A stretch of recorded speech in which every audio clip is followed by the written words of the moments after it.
तो वक्रेश्वर पंडित का कुछ चरित्र हम सुनेंगे। एक बार श्रीवास ठाकुर के घर में श्री चैतन्य महाप्रभु ने कीर्तन किया और वक्रेश्वर पंडित ने निरंतर 72 घंटों तक नृत्य किया। कितना नृत्य किया?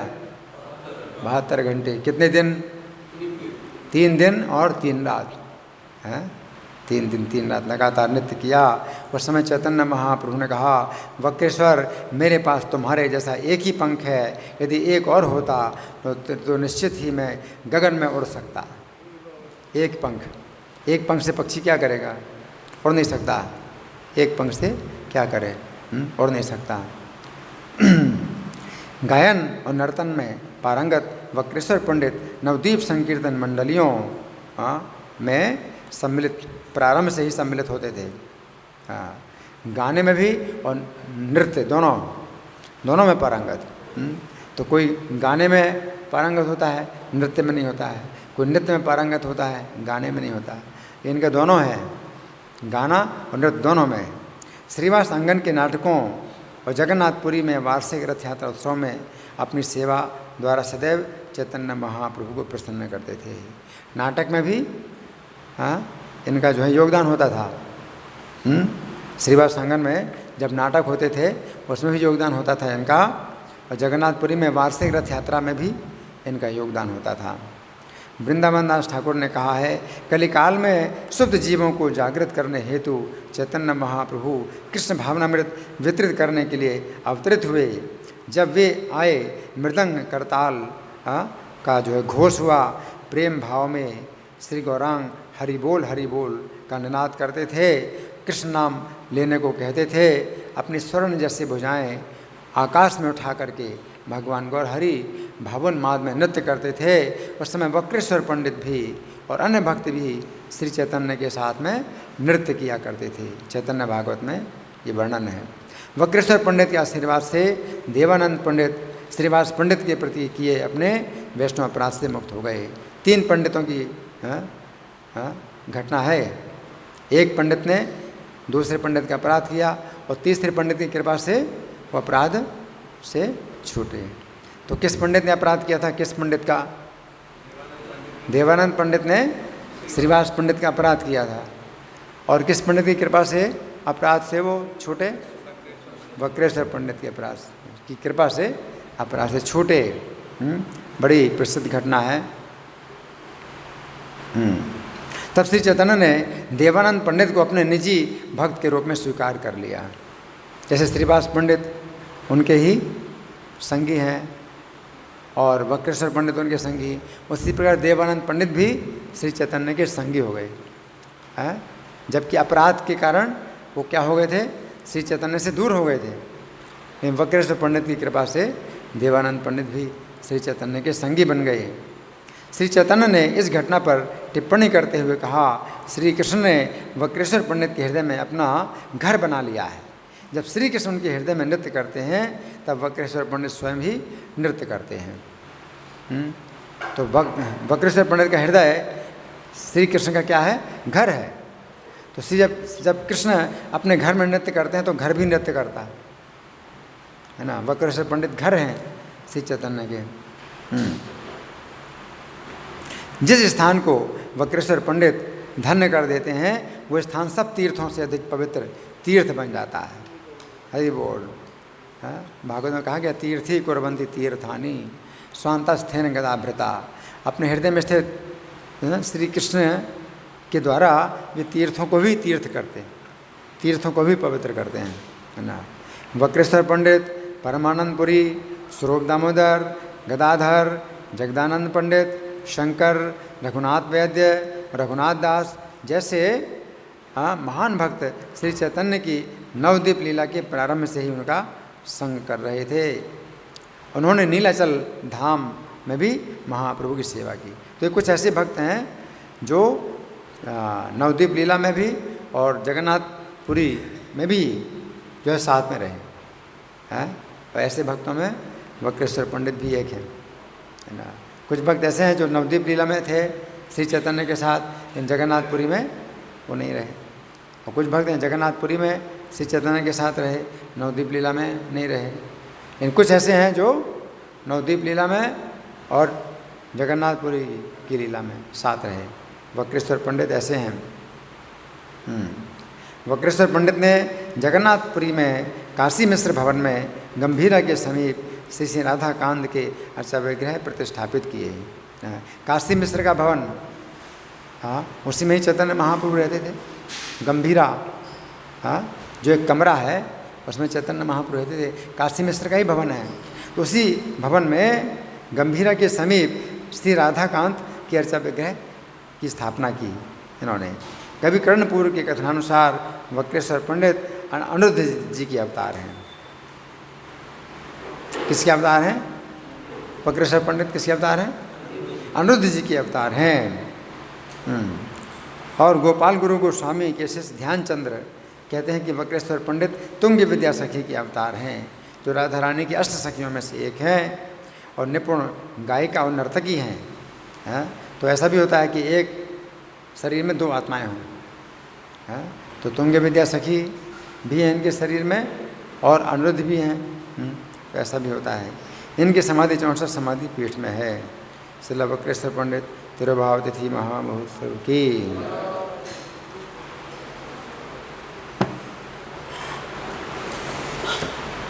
अब आज जो बहुत विशेष उत्सव है उसकी चर्चा करेंगे। तो आप लोग जानते हैं कौन सा विशेष उत्सव है? हेरा पंचमी। तो हेरा पंचमी रथ यात्रा के 5वें दिन में पड़ती है। तो इसको पंचमी बोलते हैं, जबकि है षष्ठी।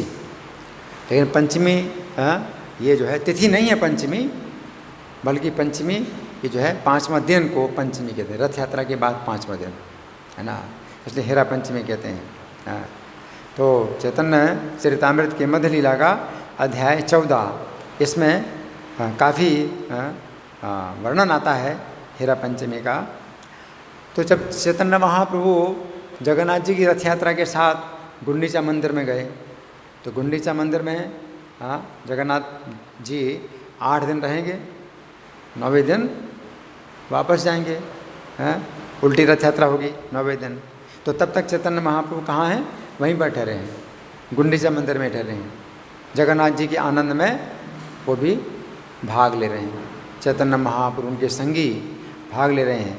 और कहाँ पर? वो एक बगीचा है, वहाँ गुंडीचा मंदिर के पास एक बगीचा है जिसका नाम है जगन्नाथ वल्लभ। उसमें 9 दिनों तक चैतन्य महाप्रभु रह रहे हैं। तो बगीचा में रह सकते हैं क्योंकि आजकल गर्मी के दिन है। तो बगीचा में अच्छा है, ठंडक है, दिन में भी ठंडक, रात में भी ठंडक। तो बगीचा में ठहरे हुए हैं चैतन्य महाप्रभु। और राजा प्रताप रुद्र ने अब जो है काशी मिश्र से बड़ी सावधानी से बातचीत की। एक दिन पहले, आज हेरा पंचमी है, एक दिन पहले राजा प्रताप रुद्र ने काशी मिश्र से विशेष बातचीत की, बड़ी सावधानी के साथ बातचीत की। बड़ी सावधानी क्यों? क्योंकि भगवान स्वयं चूँकि रथ यात्रा के उत्सव में भाग ले रहे हैं, तो भगवान को कितना हम सुख प्रदान कर सकते हैं, इसके लिए बहुत सावधानी से वो बात कर रहे हैं राजा प्रताप रुद्र। तो भक्तों की जो है यही चिंता होती है कि भगवान को कितना अधिक से अधिक सुख प्राप्त किया, सुख प्रदान किया जाए। राजा प्रताप रुद्र ने काशी मिश्र से बड़ी सावधानी से बात की। क्या बोले? कल हेरा पंचमी या लक्ष्मी विजय उत्सव होगा। तो हेरा पंचमी बोलते हैं, लक्ष्मी विजय भी बोलते हैं, क्योंकि इस दिन लक्ष्मी जी की विजय होती है। आज के दिन लक्ष्मी जी की विजय होती है ना। तुम इस उत्सव को इस तरह मनाओ कि जैसा इसके पूर्व कभी न मनाया गया हो। इतना अच्छा उत्सव मनाना चाहिए आज के दिन। क्यों? क्योंकि इस समय साक्षात भगवान जगन्नाथ ही जो है चैतन्य के रूप में इस उत्सव का आनंद ले रहे हैं। तो फिर हमें क्या करना चाहिए? बहुत बढ़िया उत्सव मनाना चाहिए, क्योंकि वो देखेंगे। अगर भगवान स्वयं देखें किसी उत्सव को, तो फिर हमारी चिंता हो जाती है कि कितना अच्छा से अच्छा उत्सव मनाया जाए। तो राजा प्रताप रुद्र की चिंता है। वो किससे बोल रहे हैं? किससे बोल रहे हैं? काशी पंडित नहीं, काशी मिश्र है ना, काशी मिश्र से बोल रहे हैं। तात्पर्य प्रभु लिखते हैं, हेरा पंचमी का उत्सव रथ यात्रा के 5 दिन बाद पड़ता है। भगवान जगन्नाथ अपनी पत्नी लक्ष्मी को छोड़कर वृंदावन अर्थात गुंडीचा मंदिर चले जाते हैं। तो साल में एक बार जाते हैं, है ना। तो लक्ष्मी को छोड़ करके जाते हैं, और भगवान की विरह के कारण लक्ष्मी निश्चय करती हैं कि वे भगवान का दर्शन करने गुंडीचा मंदिर जाएंगी, है ना। तो लक्ष्मी जी को विरह होता है ना। तो प्रेम का ये विरह जो है प्रेम का होता है। तो लक्ष्मी जी विरह से जो है बेहबल हैं। अतः गुंडीचा मंदिर में लक्ष्मी जी के आगमन को हेरा पंचमी के रूप में मनाया जाता है। हेरा का मतलब क्या है? देखना, और पंचमी का मतलब है दिवस, 5वां दिवस। तो 5वें दिन लक्ष्मी जी जगन्नाथ जी को देखने के लिए आती हैं। हेरा शब्द का अर्थ है देखना, और ये सूचक है कि लक्ष्मी जी द्वारा जगन्नाथ जी के दर्शन के लिए जाने का। राजा प्रतापरुद्र ने कहा, तुम इस उत्सव को इतने शानदार ढंग से मनाओ कि इसे देखकर चैतन्य पूरी तरह प्रसन्न और चकित हो जाए। भगवान को क्या करना है? प्रसन्न करना है और चकित करना है ना। तो भगवान तो स्वयं ही प्रसन्न रहते हैं, उनको कौन प्रसन्न कर सकता है? ये नहीं, भक्तों की जो सेवा होती है उससे भगवान विशेष प्रसन्न होते हैं और चकित भी होते हैं। हालांकि भगवान को चकित होने की आवश्यकता है, उनके पास तो सभी आश्चर्य हैं, उन्हें चकित होने की आवश्यकता है। ये नहीं, भगवान चकित भी होते हैं, भगवान भी चकित होते हैं। कभी भोजन भी, स्वादिष्ट भोजन कोई भगवान को देता है तो भगवान कहते हैं इतना स्वादिष्ट मैंने कभी नहीं खाया। तो भगवान भी चकित होते हैं, इतना अच्छा जो है तुमने कार्य किया है, ऐसा तो कार्य कभी किसी ने नहीं किया। तो भगवान भी चकित होते हैं, है ना। तो भक्त भी जो है कोशिश करते हैं कि भगवान को जो है कितना अधिक से अधिक आनंद प्रदान किया जाए। तो वो कह रहे हैं राजा प्रतापरुद्र, महोत्सव का रहता छे विशेष संभार, देखी महाप्रभु जैसे है चमत्कार। मेरे भंडार में और अर्चा विग्रह के भंडार घर में जितने भी छपे कपड़े हैं, छोटी घंटियां हैं, छत्र हैं, चावर हैं, सबको लो। क्यों? तो लक्ष्मी जी की विजय करानी है। लक्ष्मी जी की विजय कराने तो जितना भी ऐश्वर्य है लक्ष्मी जी का, अधिक से अधिक बनाओ ऐश्वर्य लक्ष्मी जी का। तो मेरे भंडार में भी बहुत से छपे कपड़े हैं, छोटी घंटियाँ, छत्र चावर हैं, वो निकालो, मेरे भंडार से भी निकालो। अर्चा विग्रह का भंडार अलग है, उसमें से भी निकालो। जितना अधिक से अधिक शोभा सजावट की सामग्री निकाल सकते हो निकालो। सभी तरह की छोटी बड़ी जो पताकाएँ हैं, ध्वजाएँ हैं, घंटे हैं, वो सब जो है निकालो। और क्या करो? वाहन सजाओ। कौन सा वाहन? लक्ष्मी जी का वाहन। उससे क्या बोलते हैं? दोला या पालकी। लक्ष्मी जी आएंगी, कहाँ से आएंगी? जगन्नाथ मंदिर से। कहाँ पर आएंगी? गुंडीचा मंदिर में आएंगी। तो कैसे आएंगी? पैदल चल के? नहीं, पालकी में बैठ के आएंगे। महारानी है, उनको अपनी विजय दिखानी है, उन्हें अपना ऐश्वर्य दिखाना है। और जगन्नाथ जी को ये दिखाना है कि तुम कैसे भोगी हो, तुम यहाँ का भोग छोड़ करके यहाँ क्या भोग रहे हो, वृंदावन में तुम्हें क्या भोग मिल रहा है। तो लक्ष्मी जी जो है जगन्नाथ जी को ये दिखाना चाहती हैं कि तुम इतने दिन से यहाँ पर ठहरे हो और वापस नहीं आ रहे हो, यहाँ पर तुम्हें क्या भोग मिल रहा है ना। तो ये विजय है लक्ष्मी जी की। लक्ष्मी जी का भाव ये है। तो वो भी प्रेम है, वो भी प्रेम है।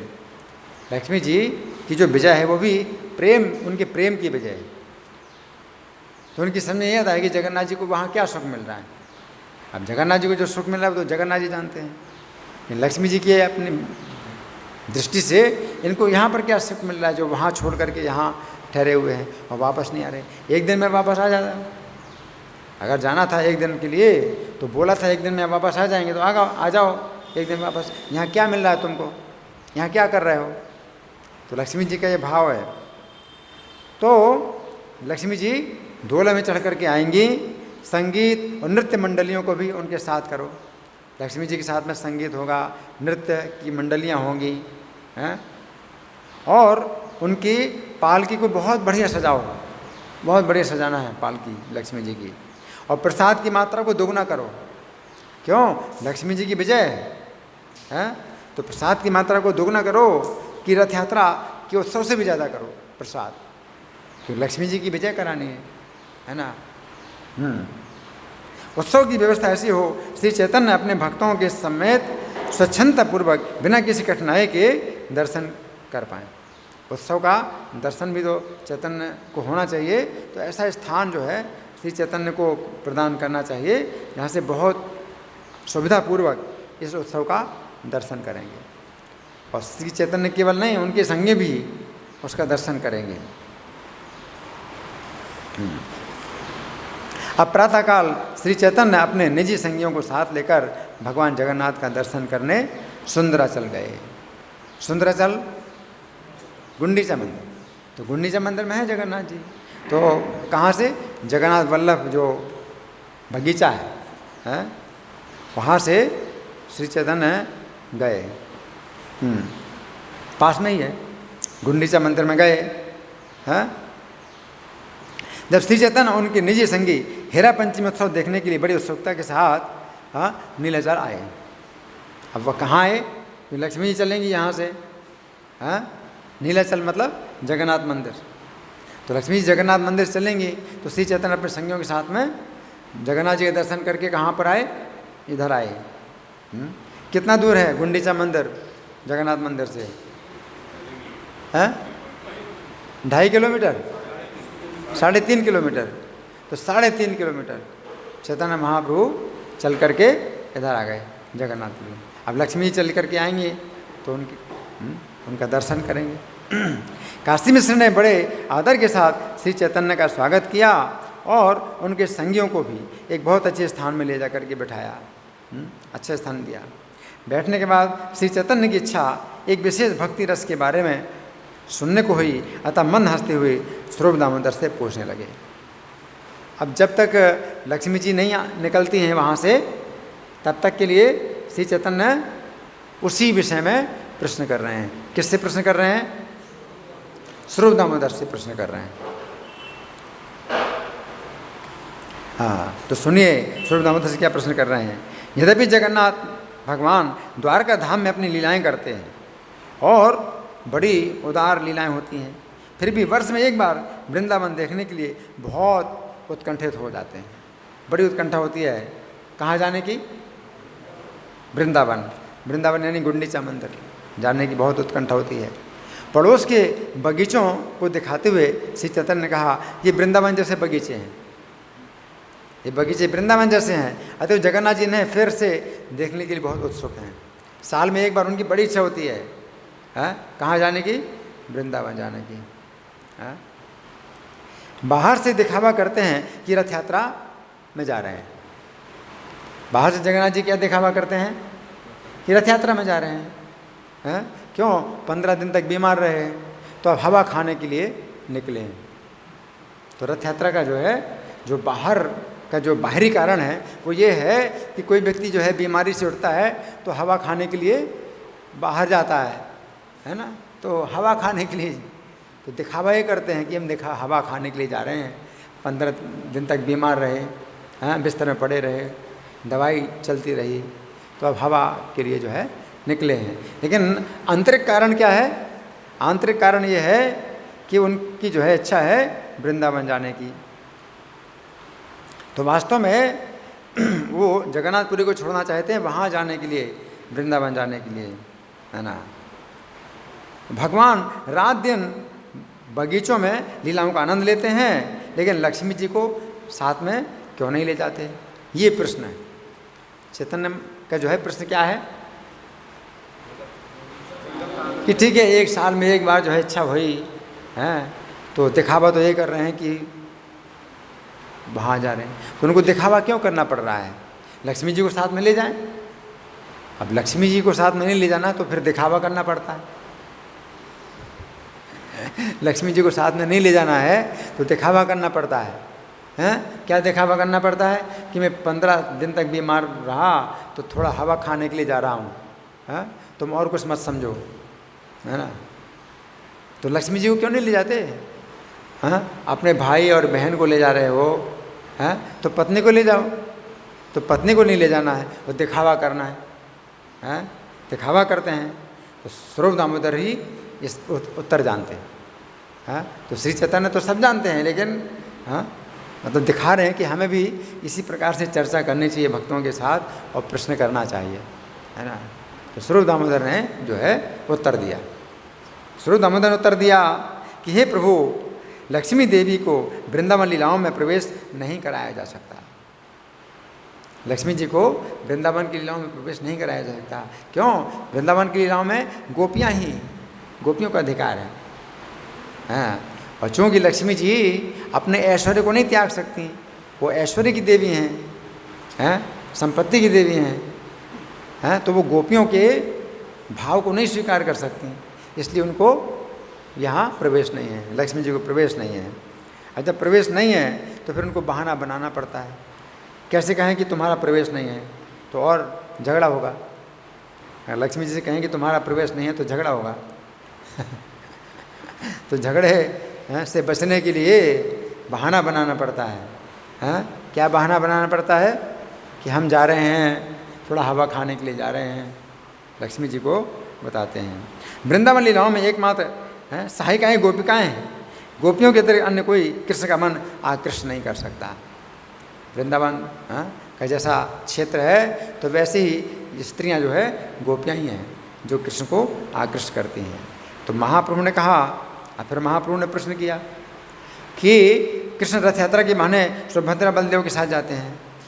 हाँ, सुभद्रा बलदेव के साथ जाते हैं, ये भी उनका बहाना है कि लक्ष्मी जी को बताते हैं, देखो हम अपने भाई बहन के साथ जा रहे हैं, तो तुम्हें और अब क्या संदेह है तुम्हें?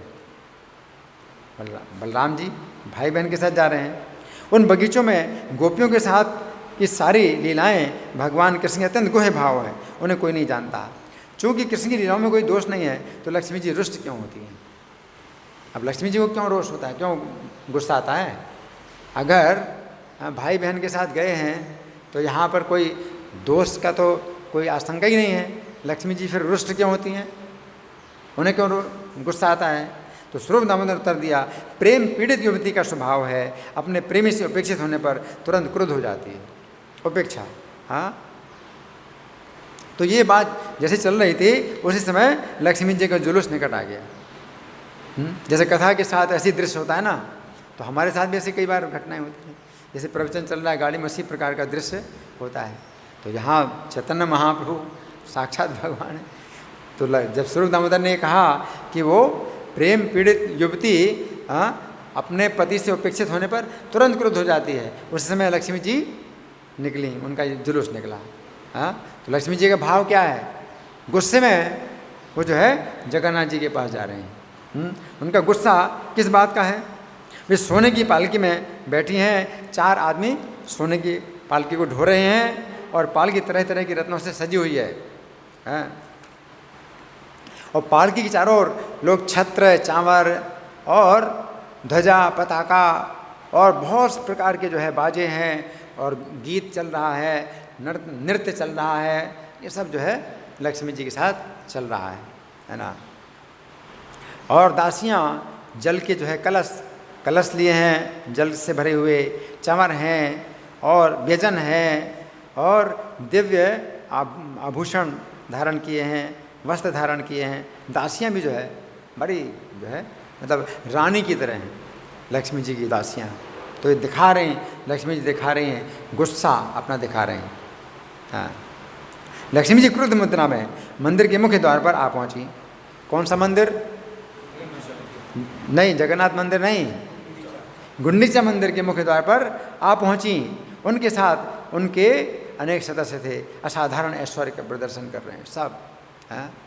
कि यहाँ गांव में, जंगल में तुम क्या कर रहे हो? यहाँ जो ऐश्वर्य है, जो द्वारका का ऐश्वर्य छोड़ करके यहाँ जंगल में क्या कर रहे हो, है ना। जगह गुस्सा दिखा रही हैं। और अब लक्ष्मी जी की सारी दासियाँ जगन्नाथ जी के सारे सेवकों को बंदी बनाने लगी कि तुम ही लोग जो है दोषी हो। अब पति का अगर कोई दोष होता है तो सेवकों के ऊपर ही वो दोष उतारा जाता है, गुस्सा उतारा जाता है। अब सेवकों की क्या गलती है? वो तो स्वामी के अनुसार ही कार्य करेंगे। लेकिन गुस्सा उतारा जाए तो सेवकों के ऊपर ही गुस्सा उतारा जाएगा। तो उनको ही बंदी बनाया गया कि तुम लोग ही जो है यहाँ लाए हो मेरे पति को, तुम लोग ही दोषी हो। अब वो बेचारे क्या करें? वो तो सेवक हैं, और उनको जब डांटा जाएगा तो डांट भी खाएंगे। तो लक्ष्मी जी उनको जो है बंदी बनवाती हैं, अपनी दासियों के द्वारा बंदी बनवाती हैं। और दासियों ने जगन्नाथ जी के सेवकों को बांधकर हथकड़ियाँ लगाईं और लाकर लक्ष्मी जी के चरणों कमलों पर गिरने के लिए बाध्य किया कि गिरो यहाँ चरणों में, माफ़ी मांगो। तो माफ़ी अब गलती नहीं की ले तो भी गलती भी मानना पड़ेगा, माफ़ी भी मांगना पड़ेगा। तो उनको तो जैसा आदेश दिया जाए वैसे करना है। वो कहा जाए तुमने गलती की है तो हाँ जी हाँ मैंने गलती की है। सेवक का यही कार्य है, माफ़ी मांगो। हाँ हाँ जी, हाँ माफ़ी मांग रहे हैं तो माफ़ी मांग रहे हैं। और धन लूटने वाले चोरों की तरह बंदी बनाया गया कि तुमने हमारा धन लूटा है। तो जगन्नाथ जी लक्ष्मी जी के धन है, तो तुमने हमारे धन को लूटा है, तुम लूट करके हमारे धन को ले गए, यहाँ छिपाया है हमारे धन को। हाँ जी। सेवक क्या बोलेंगे? हाँ जी। हाँ तो वो जो है हाँ जी वो कर रहे हैं, सेवक भी कर रहे हैं। बांधिया आने यहाँ पाड़े लक्ष्मी रे चारणे चोरे जेन दंडकारी लय नाना धने। तो तात्पर्य में प्रभुपाद लिखते हैं जब भगवान जगन्नाथ अपनी रथ यात्रा प्रारंभ करते हैं तब वे लक्ष्मी जी को आश्वासन देते हैं अगले दिन लौट आएंगे। अब कार्य तो सब जगन्नाथ जी का ही, सब दोष तो सब जगन्नाथ जी का है। लक्ष्मी जी पता है कि वो अगले दिन नहीं लौटेंगे, 9 दिन तक वहाँ रहेंगे, लेकिन लक्ष्मी जी को क्या कह रहे हैं? अगले दिन लौट आऊँगा, है ना। तो इस तरह से झूठा आश्वासन तो खुद ही देते हैं, जगन्नाथ जी देते हैं। जब ये नहीं लौटते तो लक्ष्मी जी 2-3 दिन प्रतीक्षा करती हैं, चलो अगले दिन नहीं लौटे तो अगले से अगले दिन लौटेंगे, उससे भी अगले दिन लौटेंगे। तो 2-3 दिन प्रतीक्षा करती हैं और फिर ऐसा अनुभव करती हैं कि पति ने उपेक्षा की है। ये जो है जानबूझ के ऐसा मेरे साथ कर रहे हैं व्यवहार, उल्टा व्यवहार कर रहे हैं, मेरे से जो है दूरी बना रहे हैं। तो स्वाभाविक रूप से काफ़ी क्रुद्ध होती हैं। वे स्वयं उनकी सखियाँ खूब सज धज कर मंदिर से बाहर आती हैं, सज धज करके कि वहाँ जंगल में तुम को जो है कौन सा श्रृंगार मिल रहा है, क्या वहाँ पर है? तो सज धज करके बाहर आती हैं और मुख्य द्वार के सामने खड़ी हो जाती हैं। तब उनकी सखियाँ जगन्नाथ जी के सारे सेवकों को बंदी बनाती हैं, लाकर लक्ष्मी जी के चरण कमलों में नतमस्तक कराती हैं। हरि बोल। जब सेवक लक्ष्मी जी के चरण कमलों में गिरे तो लगभग अचेत हो गए, डांटा गया उनको डांटा गया और भद्दी भद्दी गाली दी गई और मजाक के पात्र बनाए गए।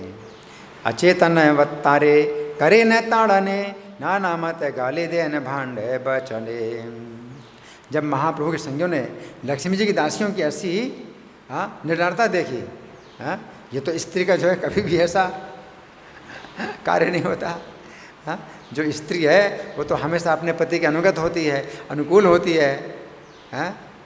जो आदर्श पत्नी है वो तो अपने पति की इच्छा के अनुसार ही कार्य करती है। लेकिन यहाँ तो लक्ष्मी जी का भाव जो है मतलब बड़ा उल्टा है। तो ये देख करके श्री चैतन्य ने, उनके संगियों ने अपने हाथों से अपना मुंह ढक लिया, कपड़े से मुंह ढक लिया। हंसी ना आए, हंसी आएगी तो फिर उनको भी बंदी बनाया जाएगा। तो कपड़े से जो है मुंह ढक लिया हंसी को रोकने के लिए कि हंसी ना दिखाई दे, कि भाई ऐसा तो कभी नहीं देखा नहीं, पत्नी ऐसा व्यवहार करे कभी देखा नहीं गया। तो हाथों से मुंह ढक लिया और हंसने लगे। स्वरूप दामोदर ने कहा तीनों लोगों में इस तरह का अहंकार नहीं है, कम से कम मैंने तो ना देखा ना सुना है, कभी नहीं है। अगर पत्नी जो है नाराज हो जाए, उपेक्षित हो जाए तो निराश हो जाएगी, तो आभूषण उतार के खिन्न हो जाएगी, फर्श पर बैठेगी, नाखून से फर्श पर लकीरें खींचेगी, को भवन में चली जाएगी, बात नहीं करेगी, भोजन नहीं करेगी। इतना तो होता है अपना गुस्सा दिखाने का, इतना तो होता है। लेकिन यहाँ तो जो है बड़ा मतलब आक्रमण जैसा हो रहा है तो ये तो जो है बहुत ज़्यादा साहस की बात है। तो लक्ष्मी जी का जो ऐसा व्यवहार, तो स्वरूप दामोदर कह रहे हैं इस प्रकार का मान कृष्ण की सबसे गर्वीली महारानी सत्यभामा में सुना है। वो भी उतना नहीं है, इतना नहीं है, वे जो है कहाँ जाती हैं, को भवन में जाती हैं। तो इस प्रकार से तो फिर इसमें बहुत लंबी चर्चा होती है, इसको मैं छोड़ रहा हूँ कि मतलब कैसे कैसे मान के भाव होते हैं स्त्रियों के, तो ये चर्चा करते हैं स्वरूप दामोदर। अब श्रीनिवास ठाकुर हंस पड़े और स्वरूप दामोदर से बोले कि देखो हमारी लक्ष्मी जी का है ये ऐश्वर्य है। वो श्रीनिवास पंडित जो है वो तो नारद जी के अवतार हैं, तो झगड़ा कराने वाले हैं ये, तो उन्होंने जो है लक्ष्मी जी का पक्ष लिया। हाँ, तो श्री चैतन्य कह रहे हैं चकित हो गए, कैसा, हाँ ये जो है साहस है ऐसा कभी सुना नहीं, ऐसा कभी देखा नहीं।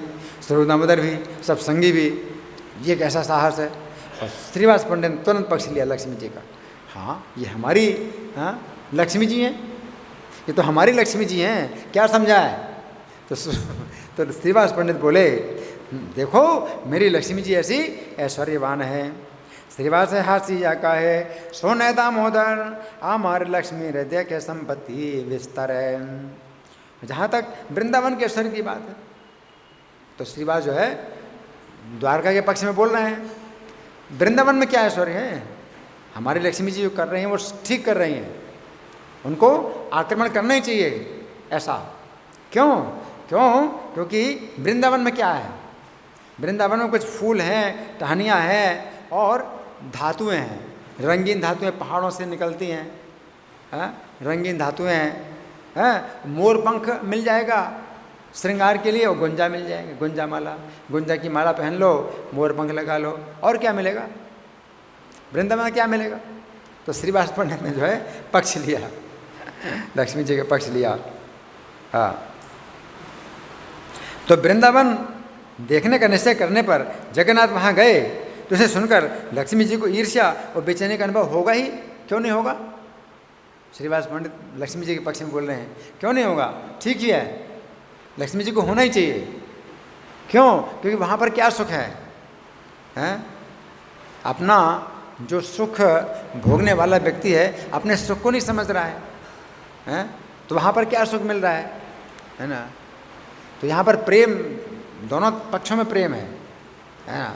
तो श्रीनिवास पंडित का भी भाव है, लक्ष्मी जी का भी भाव यही है कि यहाँ पर क्या सुख मिल रहा है, यहाँ पर क्यों रुके हो, है ना। तो यहाँ पर क्या है, तो लक्ष्मी जी को ईर्ष्या होती है, लक्ष्मी जी को बेचैनी होती है, तो ये ठीक ही है, लक्ष्मी जी का प्रेम है, ऐसा है। वृंदावन ने देखी बारे गेला जगन्नाथ सोने लक्ष्मी देवीर मन हैला आय सोयाथ। उन्हें आश्चर्य हुआ, जगन्नाथ जी इतना ऐश्वर्य छोड़कर वृंदावन क्यों गए हैं। एक दिन के लिए गए थे और अगले दिन आना था, तो चलो एक दिन के लिए चले जाओ। अब वहाँ क्या करोगे, उस जंगल में रह करके इतने समय तक क्या करोगे, वहाँ क्या सुख मिलेगा। उनकी हंसी उड़ाने के लिए लक्ष्मी जी ने अपने आप को इतना प्रबंध किया। ठीक ही है, जगन्नाथ जी की हंसी उड़ाएंगे लक्ष्मी जी, तो ये लक्ष्मी विजय है। तो जगन्नाथ जी की हंसी उड़ाने के लिए लक्ष्मी जी आई हैं, अपना क्रोध दिखा रही हैं। जब लक्ष्मी जी की सेवकाओं ने जगन्नाथ जी के दासों से कहा, तुम्हारे स्वामी जगन्नाथ ने लक्ष्मी जी के ऐश्वर्य का त्याग क्यों किया, डांट रही हैं। कौन डांट रही, कौन डांट रही, किसको डांट रही, किसको डांट रही, जगन्नाथ जी के दासों को डांट रहे हैं। उनको क्या लेना देना, दासों को क्या लेना देना, डांट तो नहीं को पड़ेगी, है ना। जगन्नाथ जी को कैसे डांटे, तो डांट रही हैं, सेवकों को डांट रही हैं कि तुम्हारे स्वामी जो है ने लक्ष्मी जी की महान ऐश्वर्य का त्याग क्यों किया, कुछ पत्तियां फूल फलों के लिए राधा रानी का बगीचा देखने क्यों गए हैं, राधा रानी के बगीचे में क्या रखा है, क्या मिल रहा है उनको, और लक्ष्मी जी का ऐश्वर्य छोड़ करके वहाँ जा रहे हैं, क्यों जा रहे हैं। तुम्हारा ठाकुर देखे ये ते संपत्ति छाड़ी पत्र फल फूल लोभे गेला पुष्प बाड़ी। तुम्हारे स्वामी हर बात में बड़े पटु हैं, हर बात में तो बड़े पटु हैं, जैसे सेवकों का संकट दूर करने में बड़ी आसानी से दूर करते हैं, बड़े निपुण हैं, हर कार्य में निपुण हैं। लेकिन ऐसे कार्य क्यों करते हैं जिसमें पता चलता है कि बिल्कुल क्या है, क्या बोलेंगे उसको, जिसको कुछ स्वाद नहीं होता ना किसी चीज़ का, तो क्या बोलते हैं उसको, कोई शब्द है ना उसका, क्या शब्द है जिसको बोलते हैं ना, अनाड़ी, अनाड़ी हैं, जिसको स्वाद नहीं होता है ना, तो अनाड़ी हैं। तो वो कह रहे हैं कि तो अनाड़ी जैसे काम क्यों करते हैं? तुम्हारे जो स्वामी हैं हर कार्य में तो निपुण है, फिर इस कार्य में अनाड़ी क्यों हैं? क्यों है? अपने स्वामी को लक्ष्मी जी के सामने लाओ। अब वो क्या करेंगे, वो कैसे लाएंगे? स्वामी की जो इच्छा है वो करें अपना, उनको जो कुछ चाहे वो करना है, तो वो उनको डांटा जा रहा है, अपने स्वामी को लेके आओ। अच्छा, तो लक्ष्मी जी की दासियाँ जगन्नाथ जी के दासों को बंदी बनाकर और बांध करके लक्ष्मी जी साथ लेके आई हैं। तुमको दंड दिया जाएगा, अगर अपने स्वामी को नहीं लाओगे तो तुमको दंड दिया जाएगा। और जगन्नाथ जी के सारे दास लक्ष्मी जी के चरणों के समक्ष लाए गए, दंड दिया गया, प्रणाम करने के लिए बाध्य किया गया। दंडवत प्रणाम करो, चलो दंडवत प्रणाम कर रहे हैं, दंडवत प्रणाम कर रहे हैं, गलती मान रहे हैं, हाँ गलती हमारी है। फिर सारी दासियाँ रथ पर लाठियों से प्रहार कर रही हैं। ये रथ का भी दोष है, ये लेके गया जगन्नाथ जी को, इसलिए रथ को भी तोड़ेंगी, तो ये भी दोषी है। इसमें बैठ करके जगन्नाथ जी गए, तो जगन्नाथ जी को लेके ये गया है रथ, इसको भी जो है दंड मिलना चाहिए। तो डंडा मारती हैं, रथ को भी डंडे मारती हैं, और जगन्नाथ जी दासों के साथ चोरों जैसा बर्ताव। तुम लोग चोर हो, तुम लोग चोर हो। क्या चोरी की है? लक्ष्मी जी के स्वामी की चोरी की है तुम लोगों ने, लक्ष्मी जी का धन चुराया है तुम लोगों ने, तुम लोग चोर हो। क्या हो? चोर हो, तुम लोग चोर हो। अंत में जगन्नाथ जी सारे दासों ने हाथ जोड़कर लक्ष्मी जी विनती की, विश्वास दिलाया, अगले दिन जगन्नाथ जी को आपके सामने पेश कर देंगे। वो झूठ ही बोलना पड़ेगा उनको झूठ बोलने के लिए विवश करना है, वो क्या कर सकते हैं तो अगले दिन ले आएंगे, ठीक है। तो ये भी जो है उनको भी बोलना पड़ा। हाँ, सब भृत्य गण कहे जोड़ करी हाथ, काली आनी देवे तो मर आगे जगन्नाथ है। तब लक्ष्मी जी शांत किए जाने पर अपने घर चली आई। ये लक्ष्मी विजय है। डांटा, पीटा, बंदी बनाया, प्रणाम करवाया। हम देखो हमारी लक्ष्मी जी का ऐश्वर्य वर्णन से अतीत है, श्रीवास पंडित बोले। तो ऐसा होना चाहिए, अगर पत्नी हो तो ऐसी हो। तो इस तरह से श्रीवास पंडित ने लक्ष्मी जी का पक्ष लिया। क्या बोले? तबे शांत हैया लक्ष्मी जाए ने जे घर, आमार लक्ष्मी रे संपन्न वाक्य अगोचर। तो हमारी लक्ष्मी जी हैं ये, सामान्य स्त्री नहीं है, हमारी लक्ष्मी है ये, है ना। श्रीवास ठाकुर ने स्वरूप दामोदर से कहा, आपकी गोपियाँ क्या करती हैं? दूध औंटती हैं, दही मथने में लगी रहती हैं। हमारी लक्ष्मी ठाकुरानी हैं, क्या समझे? आपकी गोपियों की तरह नहीं हमारी लक्ष्मी। क्या करती हैं? दूध औंटती हैं, दही मथती हैं। हमारी लक्ष्मी हैं जो आदेश देती हैं, उनका आदेश चलता है, हुक्म चलता है। ये हमारी लक्ष्मी है ये। तुम्हारी गोपियाँ जैसी नहीं है हमारी लक्ष्मी। श्रीवास पंडित ने लक्ष्मी का पक्ष लिया। हमारी ठाकुरानी लक्ष्मी रत्नों के सिंहासन पर बैठी रहती हैं और आदेश देती रहती हैं, हुक्म चलाती रहती हैं, ये करो, ये करो, ये करो। वो क्यों करेंगी सब ये काम? तो नारद मुनि के भाव में श्रीवास ठाकुर इस प्रकार मजाक कर रहे थे, मतलब झगड़ा पैदा कर रहे हैं। तो सुनकर महाप्रभु के सभी दास हंसने लगे कि देखो कैसी जो है बात कर दी इन्होंने। तो चैतन्य महाप्रभु तब श्रीवास ठाकुर से बोले, अरे श्रीवास, तुम्हारा स्वभाव नारद मुनि जैसा है, भगवान का ऐश्वर्य तुम पर सीधा असर कर रहा है। तुम भी ऐश्वर्य के बड़े लोभी हो। चैतन्य महाप्रभु ने श्रीवास तुम भी ऐश्वर्य के बड़े लोभी हो, हैं? तो ऐश्वर्य का बड़ा प्रभाव पड़ रहा है तुम्हारे ऊपर, है ना।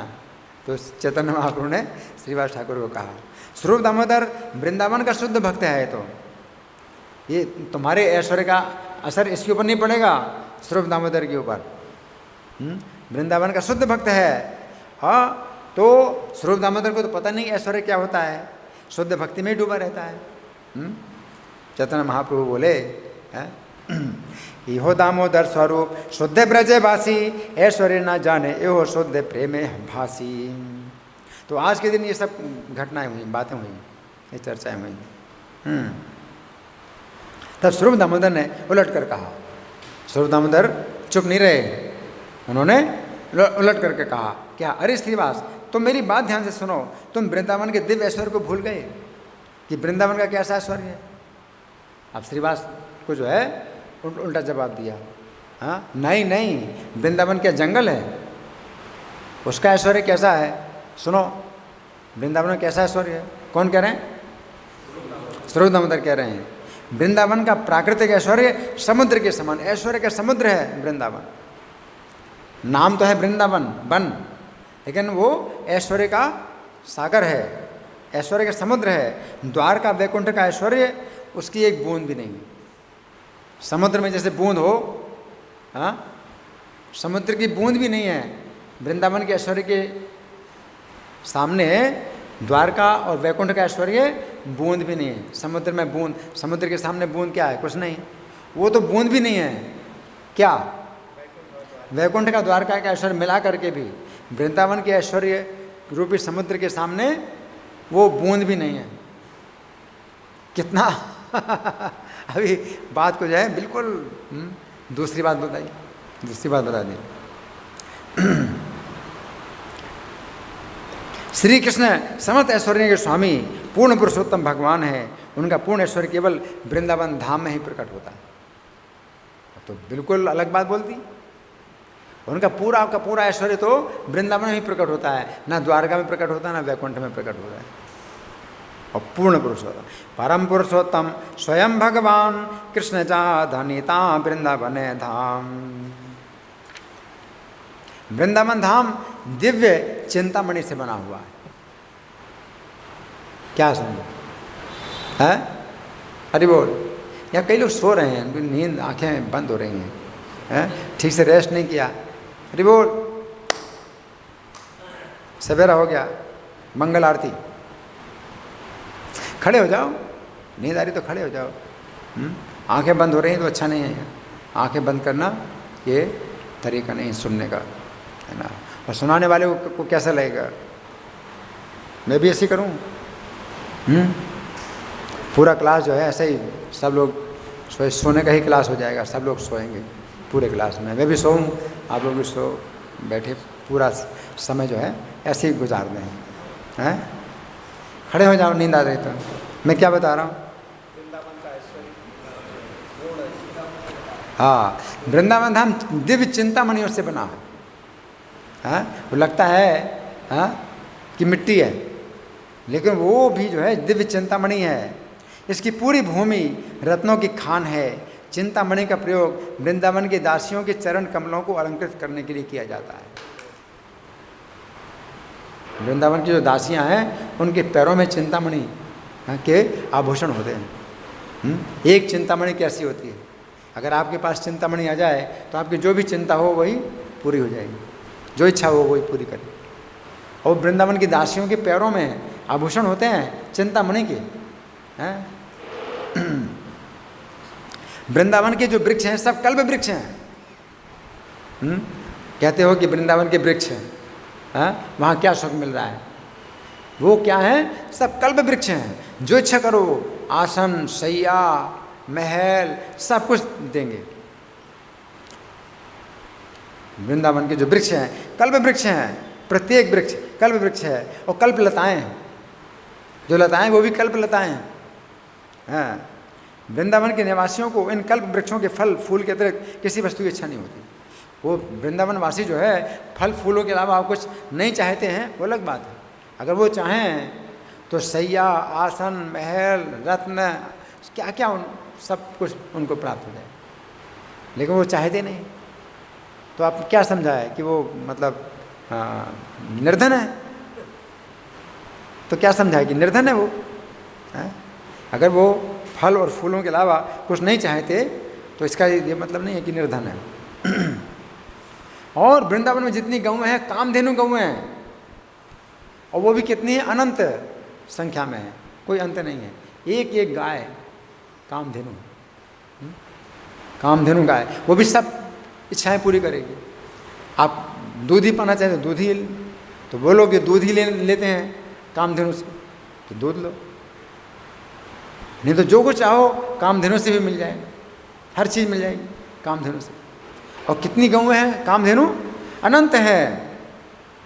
हाँ, लोगों को और कुछ चाहिए नहीं। वृंदावन वासियों को कामधेनु गौओं से दूध ही चाहिए तो दूध ही मिलता है। नहीं तो 56 प्रकार के व्यंजन, 108 प्रकार के व्यंजन और 1008 प्रकार के व्यंजन सब मिलेंगे कामधेनु से, बने बनाए, बनाने की जरूरत नहीं है कुछ भी, है ना। कौन कह रहा है?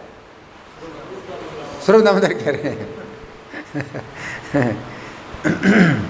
वृंदावन के लोगों की सहज वाणी संगीत है। अगर बोलते भी हैं तो वो संगीत बन जाता है, और चाल भी नृत्य बन जाती है। जब चलते हैं तो वो नृत्य बन जाता है, चाल भी नृत्य बन जाती है वृंदावन में। सहज लोकेर कथा जहाँ दिव्य गीत है, सहज गमन करे जैसे नृत्य प्रतीत है। वृंदावन का जल अमृत के समान है। अमृत, सोचिए अमृत क्या है? मिलेगा कहीं अमृत? अमृत पाने के लिए जो है कितना परिश्रम हुआ, समुद्र मंथन हुआ, एक कलश अमृत। वहाँ तो जितना भी पानी है सब अमृत जैसा है। वृंदावन का जल अमृत है? साक्षात जो है चिदानंद ज्योति, वहाँ प्रकाश, ब्रह्म ज्योति का प्रकाश। जितनी गोपियाँ हैं एक एक गोपी लक्ष्मी है। यहाँ तो एक लक्ष्मी है, वहाँ तो जितनी गोपियाँ सब लक्ष्मी है, लक्ष्मी है। हाँ, वैकुंठ में रहने वाली लक्ष्मी को भी मात करती है। वैकुंठ में रहने वाली एक ही लक्ष्मी है। वृंदावन की जितनी गोपियाँ हैं सब उन लक्ष्मी से भी ज़्यादा सुंदर है। वैकुंठ में कितनी स्त्रियाँ हैं, उनमें लक्ष्मी जी एक हैं केवल, जो कि उनकी रानी है, लेकिन उन लक्ष्मी से भी सुंदर एक एक गोपी है वृंदावन की। अब क्या तुलना हो सकती है वृंदावन से वैकुंठ की या द्वारका की? किसकी तुलना हो सकती है? बूंद भी नहीं है। समुद्र के सामने से बूंद, हाँ बूंद भी नहीं है वैकुंठ और द्वारका। किसने कहा? स्वरूप ने कहा। वृंदावन श्री कृष्ण अपने प्रिय संगिनी दिव्य बंसी को सदैव बजाते रहते हैं। उन्हें कुछ काम थोड़ी करना पड़ता है, कृष्ण आनंद ले रहे हैं। तो लक्ष्मी जी सोचती हैं कि क्या सुख मिल रहा है, तो वहाँ कृष्ण को जो है सब प्रकार का सुख मिल रहा है वृंदावन में। और वो बंसी बजाते हैं। बंसी तभी बजाता है कोई व्यक्ति जब सुखी हो। चैन की बंसी बजाते, कहते हैं ना चैन की बंसी बजा रहे, तो वहाँ चैन की बंसी बजाते हैं कृष्ण, हैं तो सुखी हैं तभी तो बंसी बजाते हैं, है ना। तो कृष्ण बंसी बजाते हैं। लक्ष्मी जी ने गुण है जहाँ लक्ष्मी रे समाज है, कृष्ण बंसी करे जहाँ प्रिय सखी कायन।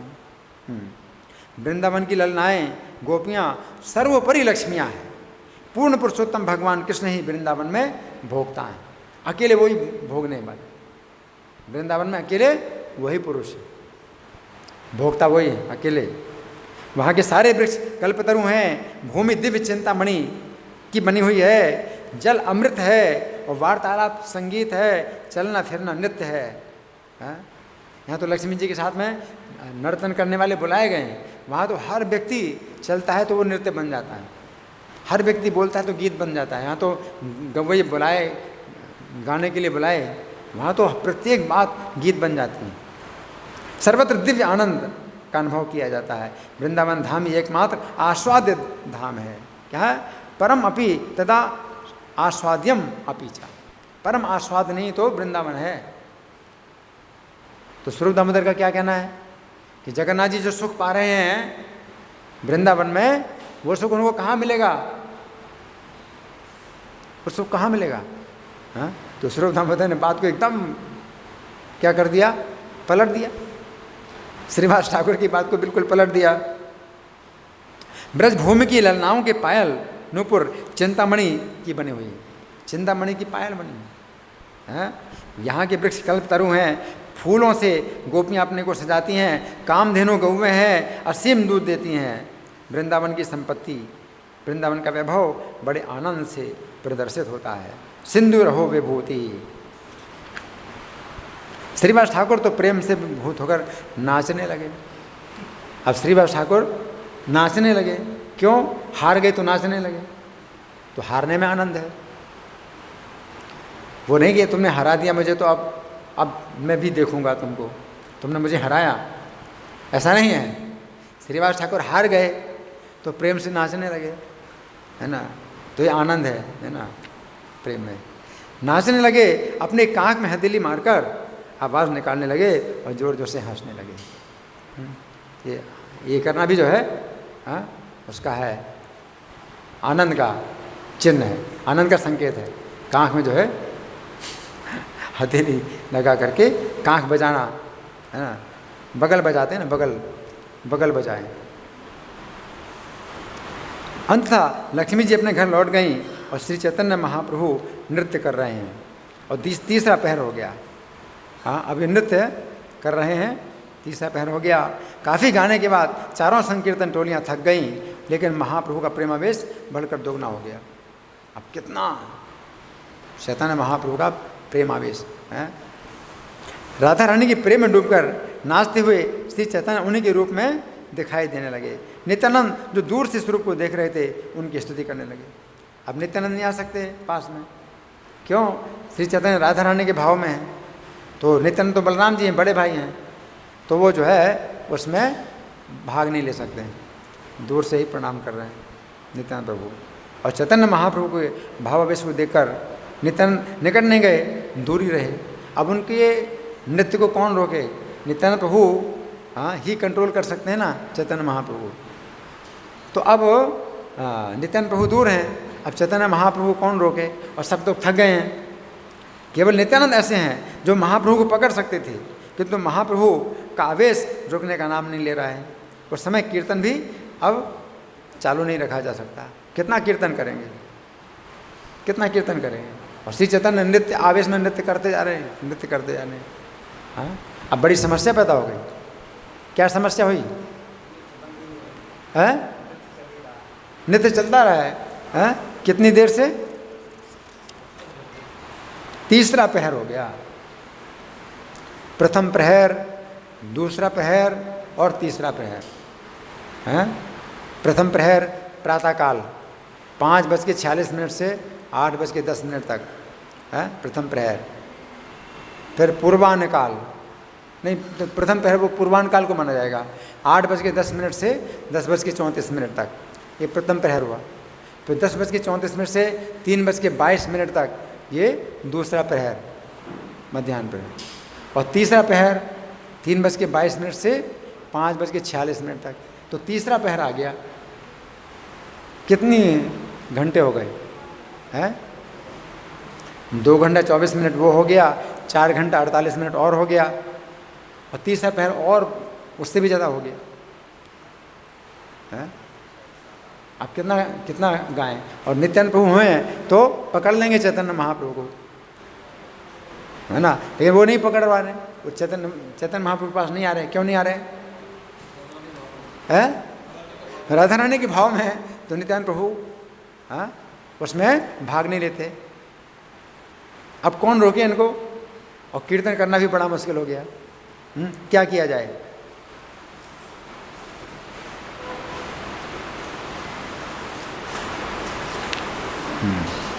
स्वरूप दामोदर ने महाप्रभु को बताया कि सारे भक्त थक गए हैं। अब स्वरूप दामोदर की हिम्मत थी, स्वरूप की सब थक गए हैं अब हैं। चैतन्य महाप्रभु को बताया सब लोग थक गए हैं। ये देख करके महाप्रभु को बाहरी चेतना आ गई, अरे सब लोग थक गए भारी चितराई। तब चैतन्य सब भक्तों को लेकर फूल के बगीचे में आए और विश्राम किया और दोपहर का स्नान किया। आजकल तो वैसे ही पसीना आ रहा है और इतना कीर्तन किया तो फिर पसीने पसीना। स्नान किया, फिर स्नान किया। सब भक्त लैया प्रभु गेला पुष्पो ध्याने विश्राम करिया कैला महाधन के स्नाने। तब जगन्नाथ जी पर चढ़ा गया, विविध प्रकार का पर्याप्त भोजन आया। राजा प्रताप ने कहा ही था कि इतना प्रसाद हो कि रथ यात्रा से भी ज़्यादा प्रसाद हो। और लक्ष्मी जी पर अर्पित विविध प्रकार का प्रसाद भी आया, वहाँ से भी आया। कहाँ से? जगन्नाथ मंदिर का भी, गुंडीचा मंदिर का प्रसाद आया और जगन्नाथ मंदिर का भी प्रसाद आया। अनेक प्रकार का प्रसाद आया। श्री चैतन्य ने दोपहर का भोजन किया और शाम को स्नान के बाद जगन्नाथ जी का दर्शन करने के लिए आए। तो आज के दिन की शाम हो गई है। भगवान जगन्नाथ को देखते ही चैतन्य नाचने और कीर्तन करने लगे। तब अपने भक्तों के साथ उन्होंने नरेंद्र सरोवर में जल क्रीड़ा की। अब जल विहार होता है जब गोपियों के साथ करते हैं, और क्रीड़ा होता है जब सखाओं के साथ, तो जल क्रीड़ा। तो अपने संगियों के साथ कर रहे हैं ना, तो जल क्रीड़ा कर रहे हैं, जल क्रीड़ा। जगन्नाथ देखी करे नर्तन कीर्तन नरेंद्र जल क्रीड़ा करे लैया भक्त गण। तब फूल के बगीचे में आकर श्री चैतन्य ने भोजन किया और 8 दिनों तक महाप्रभु सभी प्रकार की लीलाएं लगातार करते रहे।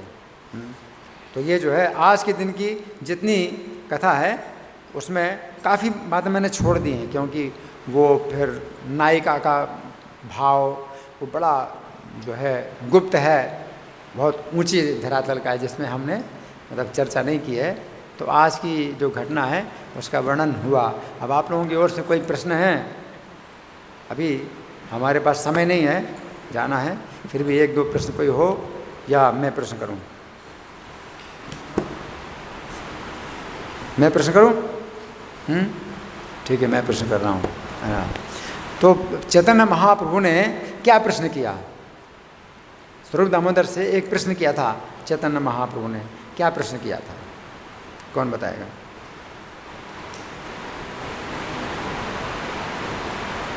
स्वरूप दामोदर से चैतन्य महाप्रभु ने कोई प्रश्न किया था? 2 प्रश्न किए थे। एक प्रश्न क्या किया? पहला है हाँ, लक्ष्मी जी नाराज क्यों होते हैं? नहीं, पहला प्रश्न ये नहीं है, ये तो दूसरा प्रश्न है। पहला प्रश्न क्या है? लक्ष्मी जी को साथ में क्यों नहीं ले जाते? पहला प्रश्न ये था कि लक्ष्मी जी को साथ में क्यों नहीं ले जाते हैं? जब जाते हैं साल में एक बार इच्छा होती जाने की, तो भाई बहन के साथ जाते हैं, तो लक्ष्मी जी को साथ में क्यों नहीं ले जाते? तो क्या उत्तर है इसका? वृंदावन में लक्ष्मी जी का प्रवेश नहीं है। क्यों? ऐश्वर्य भाव में रहते हैं, इसलिए उनका प्रवेश नहीं है। धन्यवाद। श्री हेरा पंचमी महामहोत्सव की, श्रील वक्रेश्वर पंडित भाव तिथि महामहोत्सव की, श्रील प्रभुपाद की, पंचतत्व की, सीताराम लक्ष्मण हनुमान की, श्री श्री राधा गोविंद की।